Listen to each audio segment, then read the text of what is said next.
11:30 AM. Primeros en escucharte. Radionacional.com.uy. Descarga nuestra app en tu tienda de aplicaciones. Somos La 30, Radio Nacional.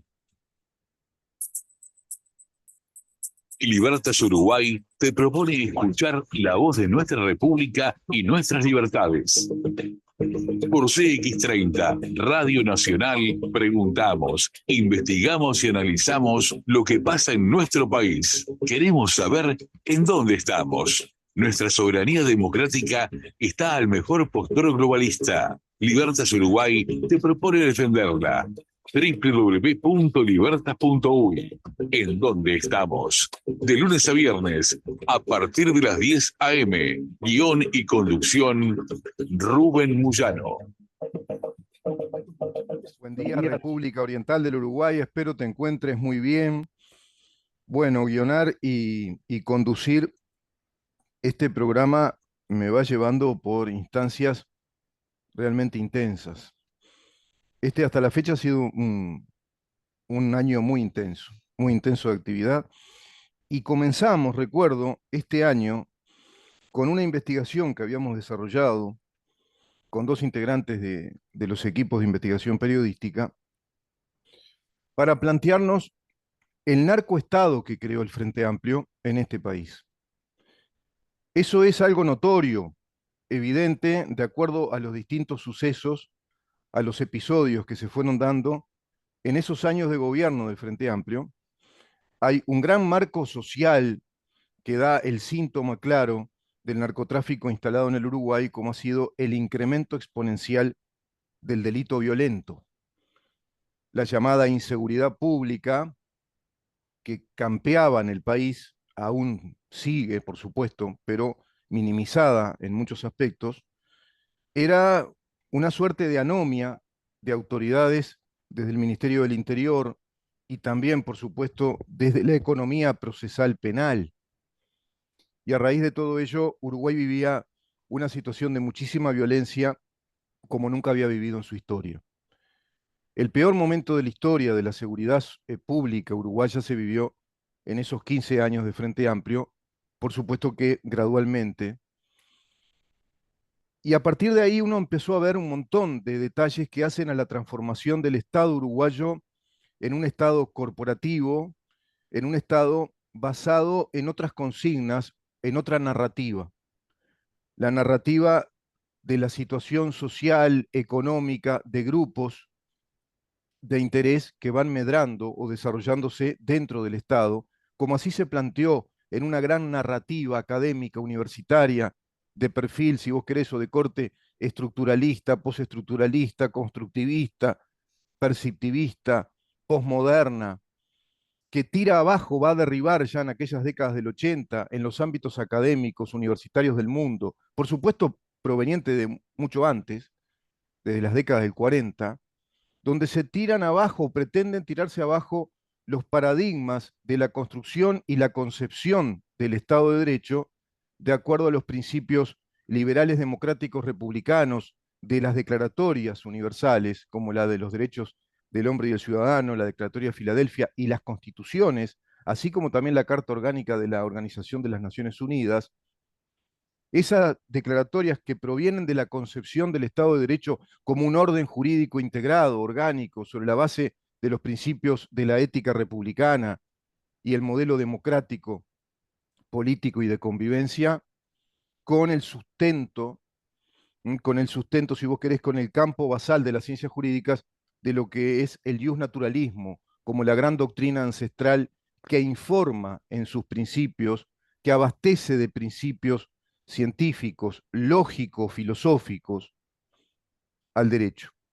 Eso se va a desacreditar y se van a plantear las teorías sociológicas y socioeconómicas, sociopolíticas respecto a la estructura y la teoría del Estado. Todo eso lo trae el Frente Amplio y comienza a desconfigurar ese Estado constitucional que aún tenemos consignado en la Constitución, pero que no se aplica ya desde 16 leyes fundamentalmente de orden público, de las cuales yo te diría que hay 5 que son de vital importancia transformar, cambiar, porque han adulterado el principio causal, la norma hipotética fundamental, diría Kelsen, que es la del funcionamiento de nuestro orden jurídico de garantías, protegiendo nuestros derechos, protegiendo nuestras libertades, bajo el reconocimiento de ser facultades o atributos inherentes a la condición humana, como lo dice el artículo 7, en sus 6 enumeraciones de derechos que se consideran, de acuerdo a nuestra Constitución, derechos inherentes a la condición humana. Reconoce esos derechos, entre los cuales está la libertad, por supuesto la vida, por supuesto el honor, por supuesto el trabajo, por supuesto la seguridad y por supuesto la propiedad.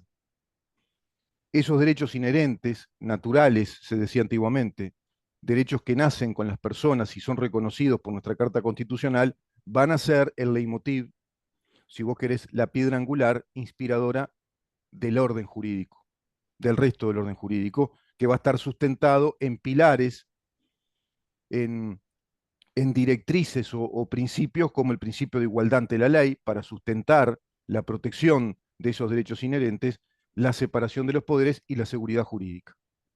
Todo eso se rompió con el Frente Amplio, por lo tanto ahí ya tenemos una criminalidad institucional legislativa, pero que cuenta con la anuencia, la complicidad de todo el cuerpo político que integraba en aquel entonces, en esos años de Frente Amplio, digamos que a la sociología política de nuestro país, a la sociedad política de legisladores, por ejemplo, de opinadores, de referentes periodísticos y también referentes de los partidos políticos de la oposición de aquel entonces, que eran los partidos fundacionales o históricos del país, junto al Partido Independiente, y esa izquierda coalicionada, desde la estructura mentada, organizada por el Partido Comunista de Uruguay, coalicionada en un gobierno durante 15 años.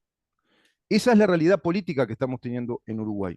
Se desconfigura, por lo tanto, estructuralmente el país. Comienzan a desestructurar el funcionamiento institucional, el paquete de leyes de orden público, leyes orgánicas, pero con la complicidad de esa sociología política que van a construir un sistema político de corporaciones de negociación, precisamente. Uruguay hoy es una especie de poder irradiado desde círculos corporativos de negociación con profesionales de esa negociación, o si vos querés, es menos elegante, con mercanchifles de esa negociación, con mercaderes de esos círculos privilegiados de poder, llámese gobierno, llámese cámaras empresariales, llámese sindicatos únicos dentro de esa gran federación llamada PICNT. Esas tres corporaciones nos están construyendo el país, derivando hacia la actividad legislativa que van permeando los intereses que van negociando, inclusive con fuerte incidencia, porque toda la política económica del Uruguay se delinea, se dibuja en esas negociaciones colectivas, llamadas de consejo de salarios en el ámbito público ahora y negociaciones colectivas en el ámbito privado. Dicho todo esto, este panorama de desestructuración del Estado de Derecho de garantías que nos brinda la Constitución de la República, por lo tanto la desconfiguración del mismo, es decir, un cambio estructural importante, un cambio estructural inconstitucional, un cambio estructural ilegal, al extremo de romper con un pacto político-social clave para la pacificación nacional, como ha sido la pretensa y falaz derogación desde el punto de vista jurídico. En los hechos sí se dio, pero desde el punto de vista jurídico es una falacia jurídica derogar una ley de indisponibilidad procesal, de renuncia a una pretensión procesal, de acuerdo a lo que planteó el Estado uruguayo con la ley de caducidad, derogada en el gobierno de Mujica. Yo iba a empezar hoy a hablar en este contexto para entender la gravedad que implica el Frente Amplio en el poder político del país, pero a su vez la gravedad que implica una clase política que no es del Frente Amplio, que es una clase política pasguata y arreglada, digamos, a ese nuevo estamento estatal de corporaciones negociadoras, simulando que vivimos en un Estado plenamente republicano y democrático, según lo prescribe o lo manda la Constitución de la República. Eso que diría el doctor Eduardo Luz, se ha legislado un Estado paralelo a la Constitución. Primer gran criminalidad contra la soberanía nacional, contra la patria. Primer gran criminalidad de todo el sistema político uruguayo, de todo el sistema, que hoy está embarcado en esa discusión, si vos querés, en esas falsas oposiciones, diría Ferreira, a esos paralogismos, falsas oposiciones que nos hacen perder tiempo en el conventillo político que analizamos los jueves y los viernes en la primera media hora del programa. En este contexto de conventillo político, de atentado contra las instituciones de la patria, de desconfiguración estructural y funcional del Estado constitucional de derecho, desde toda esa criminalidad, el Frente Amplio montó una estructura muy viable para perpetuarse en el poder, para sustentarse de acuerdo al plan del Foro de San Pablo y el Grupo de Puebla. Es una de las fuerzas más felicitadas, más consagradas en las cumbres convencionales del Foro de San Pablo y Grupo de Puebla. Pueden ingresar a la página web www.forodosaopaulo.com o Grupo de Puebla, sencillamente, www.grupo de Puebla. Es muy fácil acceder. Ahí van a encontrarse año tras año viajando en el pasado. Si querés te montás en el DeLorean, pero de la racionalidad del Estado de Derecho y los principios científicos de la ancestralidad y un naturalista, separación de poderes, principio de igualdad ante la ley, seguridad jurídica, el Estado de Derecho, y vas a viajar en el tiempo y vas a ver que se fue paulatinamente, gradualmente, desestructurando, desconfigurando todo eso que hace a los principios de la República Democrática, a ese Estado que tiene el poder legítimo de la fuerza, a los principios que había explicado Max Weber, a la teoría orgánica del sistema ordenado de normas, es decir, un sistema orgánico, jerárquico, con una norma fundamental que las instruye y les da validez jurídica, Hans Kelsen. Todos ellos muy discutidos por los nuevos popes de las teorías de Estado, teorías de gobierno, desde esas vertientes múltiples que todas confluyen en lo mismo, en este nuevo orden mundial y en marxismo cultural. Como diría el gran Tom Wolfe, es el marxismo rococó. Te dicen que es una teoría estructuralista, postestructuralista, perceptivista, de la percepción, digamos, de la autoperceptibilidad, posmoderna, constructivista.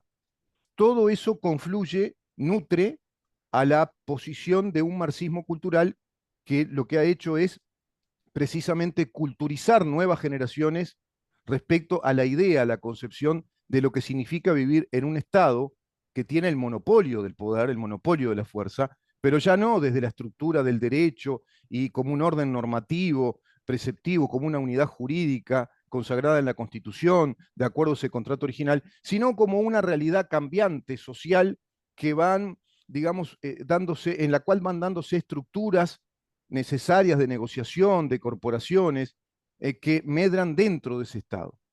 Imagínate lo endeble que es todo eso, lo caótico respecto a lo científicamente establecido desde la racionalidad lógico-filosófica, epistemológica, el derecho y sus fuentes auxiliares, que son las ciencias de la naturaleza. Todo eso está desacreditado. Y ante clases políticas que precisamente no son estudiosas, solo les importa estar encaramándose en el poder de la acción política, se va desconfigurando esto cada vez más. En ese sentido, cambió para el Frente Amplio, digamos que el gran horizonte de hechos, un gran horizonte de hechos que le permitieron estructurar el Estado de acuerdo a sus intereses políticos, para el Frente Amplio y para el PICNT, que detrás de eso es Partido Comunista de Uruguay. Ahí cambió la inseguridad, tuvimos un ministerio de casi 11 años de Eduardo Bonomi, en el cual se nos decía descaradamente, yo te diría de modo asqueante, que en su mayoría los casos de violencia, de crímenes, eran ajustes de cuenta y que los uruguayos se tenían que cuidar y no ir a ciertos lugares. Eso lo decía el licenciado en enfermería, el perro Vázquez, le decían, el hermano de Tabaré Vázquez. Habían secuencias muy claras de robos que eran típicas de un crimen organizado. Se acordarán ustedes de las secuencias que se reiteraban, por ejemplo, ciclos de robos a los cajeros automáticos. Y después se tiraban miguelitos con camionetas o autos blindados, muchos de ellos también autos robados que luego los dejaban por ahí y los incineraban. Terminaba ese ciclo y venía el ciclo de robo a las estaciones de servicio, donde directamente se perpetraban robos con grupos armados que llegaban tan fortalecidos o más que los guardias de seguridad de las cajas de caudales para robar todas las recaudaciones de cantidad de estaciones de servicio. Eso en un ciclo de pronto de 3, 4, 5 días, paralizaban un poco eso y volvían a arremeter con esa modalidad del delito. Y al poco tiempo de que eso se apagaba, aparecía el delito contra las redes de cobranza, también fuertemente armados, encapuchados, como de película, y por supuesto con un procedimiento absolutamente profesional organizado. En esas secuencias y series de robos sistemáticos, millonarios, jamás actuó con efectividad y experticia el Ministerio del Interior de Eduardo Bonomi. Siempre se escapaban, no se daba con el paradero, no se encontraba y no se sabía quiénes eran. 2 puntos, homenajeando al gran D'Angelo, ¿usted no desconfiaría? Pero lo cierto es que durante toda esa época y ahora en esta, no se ha montado la narrativa del escándalo respecto a esos hechos perpetrados en Uruguay, todo lo que acabo de enumerar, que es brutalmente, brutalmente criminal. Hay una criminalidad organizada, sistematizada, contra nuestra legislación, contra nuestro Estado de Derecho, contra nuestras garantías, y también en lo social, en la seguridad pública social. Sistemática perpetración de delitos, delitos cada vez más violentos, y todo ello muy vinculado a un narcotráfico, pero ese es otro círculo. ¿Narcotráfico vinculado a qué? ¿Solo se agota en el narcotráfico? Pero Uruguay se convierte además, con Mujica, en un estado narcoproductor. Uruguay pasa a ser el estado que produce legalmente marihuana en una inmensa cantidad de hectáreas y a su vez la trafica. ¿Por qué? Porque la vende. Es narcoproductor y es narcotraficante. Gran pregunta, estamos haciendo una investigación al respecto. ¿Dónde compró el Estado uruguayo de Mujica la droga de la marihuana? ¿A quiénes le compró la marihuana? ¿A narcotraficantes? ¿A narcoproductores? Porque que sepamos, no hay países que sean grandes productores legales de marihuana, de la semilla, de la planta del cannabis. No hay productores que permitan vender tanta cantidad de semillas como para plantar, digamos, cantidades equivalentes a lo que pueda hacer plantar trigo. Bueno, Uruguay está plantando cannabis como si plantara trigo, cantidad de hectáreas, y las producen y producen la droga del cannabis para vender en el mercado interno. Pero ¿de dónde compra esa droga? ¿De dónde la compró? Gran pregunta, ¿verdad? Algunos estarán pensando en Holanda, quizá, pero Holanda es un país muy poco productor porque produce un cannabis solo para clubes canábicos y tienen que ver con en un aspecto turístico, es en zonas restringidas y solo con pequeñas cantidades también, y eso tiene que ver con los estados que se animaron a legalizar una droguita de la inmensa cantidad de drogas que hay en el mundo circulando, las drogas llamadas duras, los psicotrópicos por un lado, y están los estimulantes, son las drogas durísimas, como la morfina, la heroína, cocaína y todos los derivados sintéticos, las anfetaminas, metanfetaminas. Por ahí escucho cada estupidez. Entre ellas escuché hoy una de Sotelo, de que hay que legalizar todas las drogas, vuelven con ese tema. Pues ya vamos a ir a ese tema en otro programa y voy a plantear por qué es imposible que se solucione el tema de la droga con legalizar las drogas. No es así.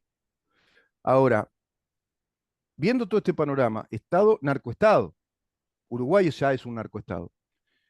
Entonces, a mí me sorprende la tontería popular generalizada que provoca una narrativa al servicio de las fuerzas de izquierda como el Frente Amplio, que ha sido el peor de todos los gobiernos de la historia, el gobierno que instala el narcoestado en Uruguay y el narcotráfico y lo protege.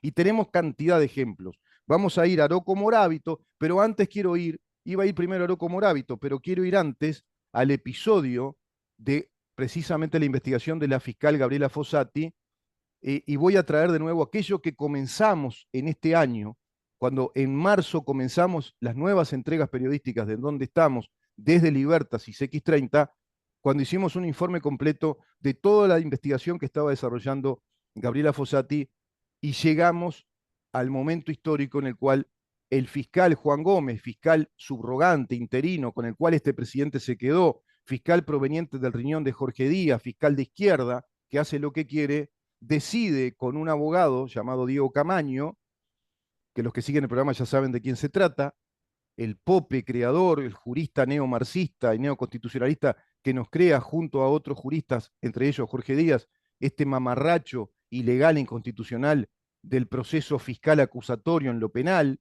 del sistema fiscalista adversarial acusatorio y la Fiscalía General de la Nación como un servicio descentralizado, ley inconstitucional. Desde esa criminalidad del cui prodest que yo les hablaba, es decir, montar una ingeniería legal, procesal, al servicio de la mayor, digamos, buscando la mayor posibilidad de proteger el crimen, de encubrir el crimen, eso es el cui prodest, es el crimen de encubrir crimen, y es fácilmente, digamos, impune el crimen a través de este sistema arbitrario de fiscales con plenos poderes y secreto fiscal, donde solo el fiscal sabe lo que investiga y lo que no investiga, solo el fiscal sabe lo que quiere investigar y lo que no quiere investigar, y es el fiscal el que ordena de motus propio, ad origine, es decir, originalmente es el que ordena a la policía lo que hay que investigar. Y el fiscal es fiscal y es juez. Es fiscal, es juez y es policía. Tiene todas esas potestades. Más impunidad para el crimen que eso no puede haber. Y menos garantía para todos nosotros que eso no puede haber. Ya no tenemos la garantía del juez.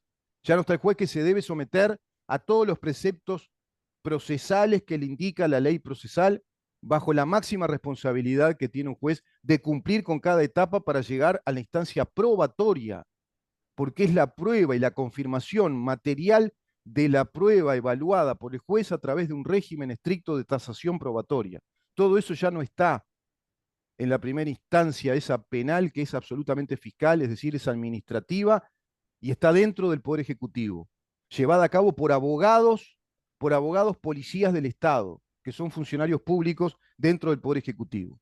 Criminalidad por donde lo mires, desde el punto de vista del Estado de Derecho, nos destrozaron, desestructuraron el Estado de Derecho. Y ahí empieza a campear la impunidad de un crimen organizado. Y por eso habíamos traído el tema de Fossati, a la cual decide Juan Gómez, después de una conversación con Diego Camaño, el abogado del ex director de Convivencia Ciudadana, Gustavo Leal, que Fossati se vaya de esa causa de investigación.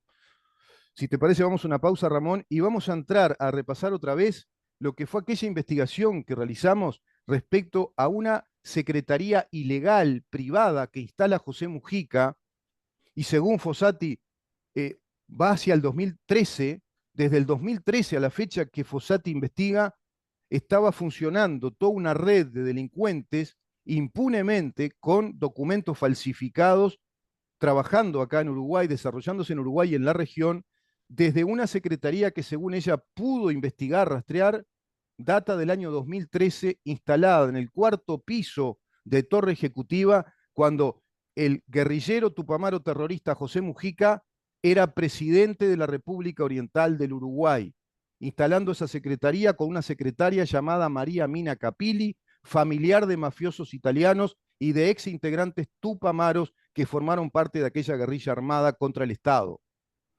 Es increíble, curioso y asqueante que la opinión pública no se escandalice con esto y que a su vez no exista una narrativa sistemática de todo esto, como si hay una narrativa sistemática, machacona, malversante respecto al pasaporte Marcet, al extremo de que un programa periodístico tiene un pico de rating de más de 20 puntos porque le hacen una entrevista exclusiva a un papanata, un perejil que lo están usando como figurante de una supuesta conexión de este gobierno con el narcotráfico, cuando la conexión, íntima conexión con el narcotráfico es del Frente Amplio construyendo un narcoestado durante los 15 años y desbarrancando toda la legalidad del Estado de acuerdo a lo que dice la Constitución de la República y permitiendo que campee la inseguridad pública por todos lados.